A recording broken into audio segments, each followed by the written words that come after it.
Após quase um mês e mais de 2.000 mortes, os protestos no Irã parecem estar diminuindo, mas a tensão ainda permanece no país. Bom, para falarmos sobre a situação geopolítica na região e o impacto dessas manifestações na economia, recebemos hoje no Jornal da Manhã o especialista em finanças, Beni Fardi. Beni, seja muito bem-vindo aqui ao Jornal da Manhã. Eu gostaria que você falasse a respeito fizesse a sua avaliação, né, sobre, querendo ou não, a resiliência desse movimento social que começa focado na economia, mas agora também clama ali por mudanças no regime clerical, principalmente diante de todo o cenário que a gente vem acompanhando. Seja bem-vindo. Obrigado, Danúbia, e bom dia a todos que nos acompanham.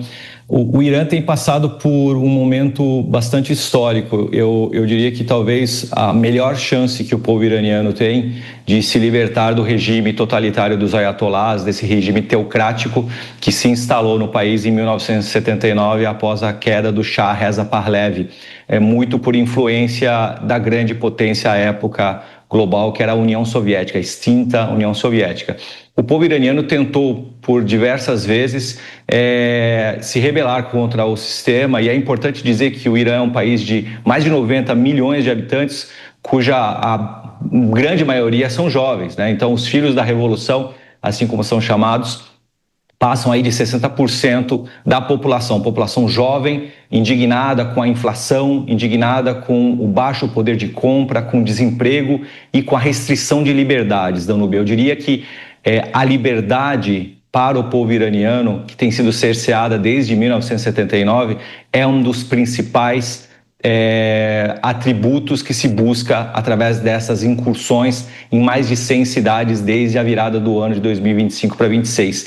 E é em busca dessa liberdade de manifestação, liberdade de expressão, liberdade econômica, liberdade de pensar sem ser censurado previamente, que eu acredito que essa chance seja uma chance real, mesmo que com um apoio não tão declarado de países e potências internacionais, do povo se retomar as rédeas do país e fazer com que o Irã se abra novamente economicamente e socialmente para o mundo, se alinhando novamente ao eixo do hemisfério ocidental, cujos valores sociais e de direitos humanos nós apreciamos tanto aqui no Brasil, nas Américas e na Europa. Beni, seja bem-vindo. Você que é iraniano, eu queria que você contasse um pouco da sua história e como você tem acompanhado, evidentemente, porque a gente sabe que as comunicações estão praticamente interrompidas, né? E também o silêncio, né, brasileiro. Muito, na época lá do Israel e Hamas, muito se falava até de genocídio de Israel, e agora a diplomacia brasileira está fingindo que não está acontecendo nada lá no Irã. Marcelo, bom dia. É uma tristeza acompanhar o comportamento da diplomacia brasileira em relação a países que sofrem há décadas por regimes opressores como o Irã. Essa indignação seletiva da diplomacia brasileira deveria ser um instrumento de ainda maior revolta quando nós observamos outros casos, como você muito bem trouxe, do ataque do Hamas ao povo israelense, um povo democrático, um país democrático, uma das raras democracias do Oriente Médio, em que, infelizmente, a democracia brasileira se postou do lado errado. E a história, ela inevitavelmente vai contar esses capítulos que nós estamos vivenciando. O Brasil, Marcelo, está alinhado por interesses ideológicos ao hemisfério oriental, às potências do hemisfério oriental, notadamente Rússia, ex-União Soviética, e a grande potência emergente China. A ideologia desses dois países, somada aos interesses geopolíticos e macroeconômicos, e a presença desses países nos BRICS, cuja fundação passou também pela interlocução do presidente Luiz Inácio Lula da Silva, faz com que nós estejamos posicionados num efeito dominó da geopolítica que eventualmente pode nos causar danos caso nós não sejamos hábeis enquanto país neutro que nós sempre fomos e país amigo, nação amiga que nós sempre fomos desde Oswaldo Aranha, o primeiro presidente da ONU, a primeira pessoa a presidir uma sessão das Nações Unidas e ao declarar o Estado de Israel como o primeiro Estado sionista desde a libertação dos judeus da Segunda Guerra, nós temos esse papel de neutralidade, de servirmos de apoio e não de nos aliarmos ideologicamente a um eixo que não nos compete.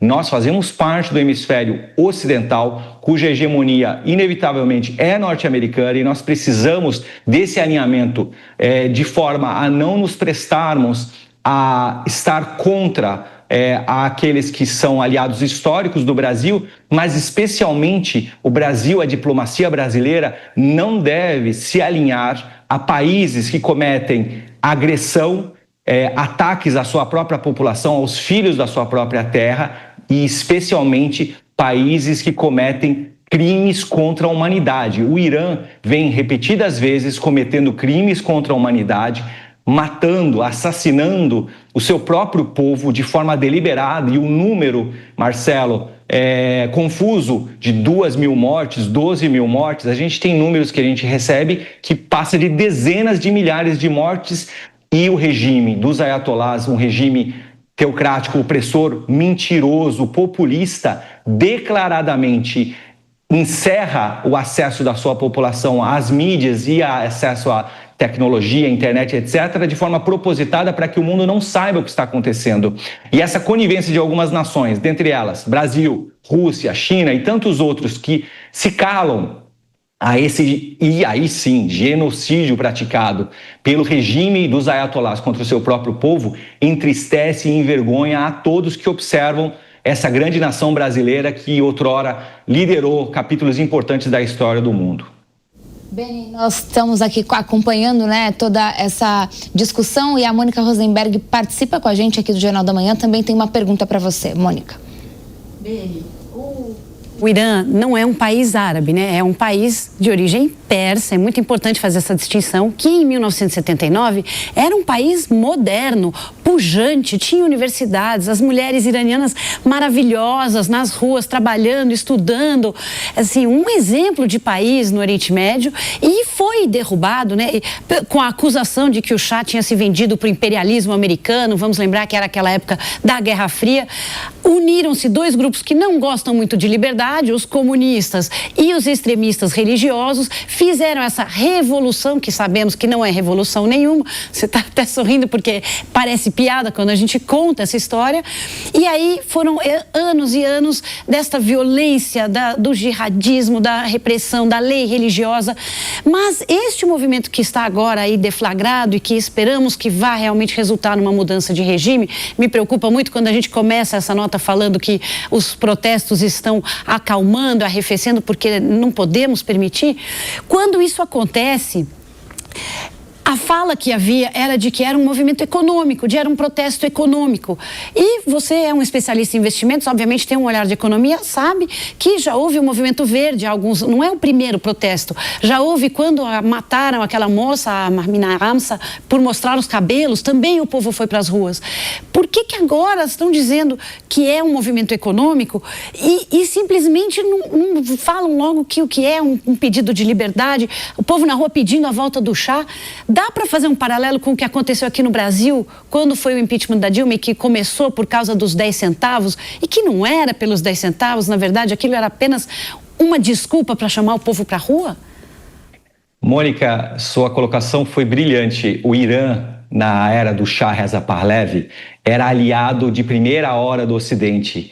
A amizade milenar entre persas e judeus se estabelecia e florescia no Oriente Médio como uma aliança não só econômica e de estratégia militar e de pacificação do Oriente Médio, mas também uma aliança verdadeiramente robusta com o eixo ocidental democrático de valores, de preservação da democracia como nós conhecíamos, e agora ela está um pouco abalada porque o termo democracia tem sido usurpado por aqueles justamente que praticam o inverso.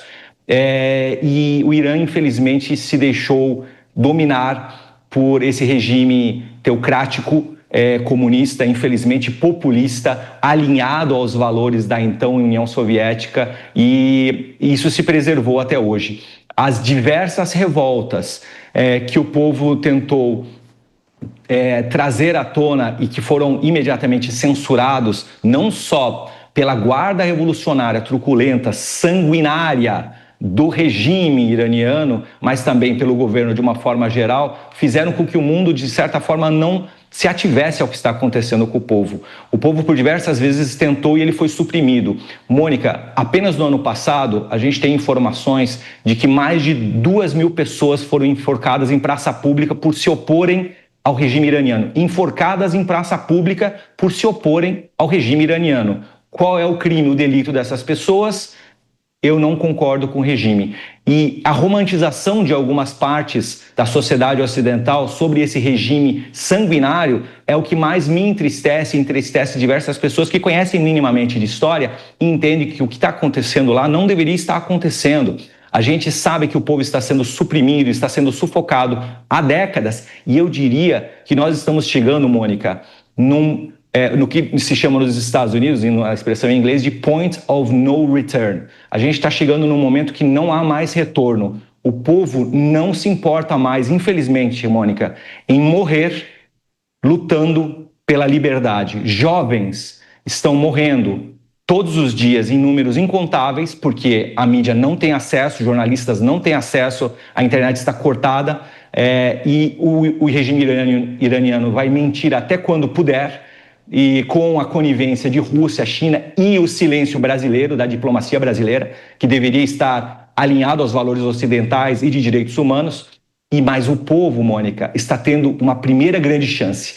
E essa primeira grande chance, Mônica, vem de uma ajuda crucial, cirúrgica da IDF, do exército israelense, do regime de Benjamin Netanyahu, um bravo presidente israelense que tem feito incursões cirúrgicas desde meados do ano passado e que alijou o governo dos ayatolás, esse regime sanguinário dos ayatolás, com bombardeios estratégicos não só à infraestrutura nuclear iraniana, mas também eliminando lideranças importantes da guarda revolucionária do regime islâmico. Perceba, IRRG, como é a sigla da guarda revolucionária, não está ligada ao Irã, está ligada à Revolução Islâmica, que é patética, literalmente, Mônica. Isso de se falar de Revolução Islâmica é um intuito barato que há 46 anos se impõe ao mundo, cuja a declaração do Ayatollah Khomeini era de que estava se preservando a democracia e a soberania, bem entre aspas, do povo iraniano, elegendo um inimigo comum de primeira hora, que eram os Estados Unidos e, na subsequência, Israel, para que se deturpasse a realidade. E a grande tristeza que a gente sente, Mônica, é que, com o passar dos anos e a relativização do mal por grande parte da sociedade permitiu que tiranos como o Ayatollah Khomeini e o seu sucessor, o Ayatollah Khamenei, e toda a sua estirpe fizessem o que fizessem, as barbáries que fizeram e estão fazendo com o povo iraniano, porque as pessoas não conseguem mais entender o que acontece em países do Oriente por não conhecerem as realidades do Oriente.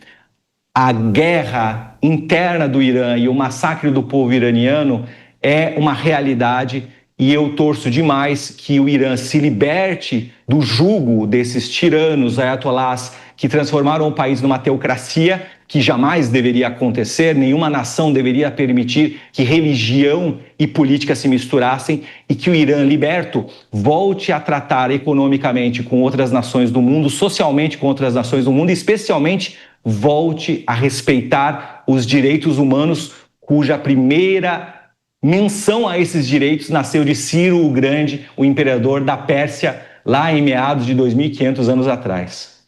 Bom, conversamos com o iraniano Beni Fardi e também especialista em finanças. Agradeço muito a sua participação aqui no Jornal da Manhã, Beni. Obrigado a vocês e a todos que nos acompanharam.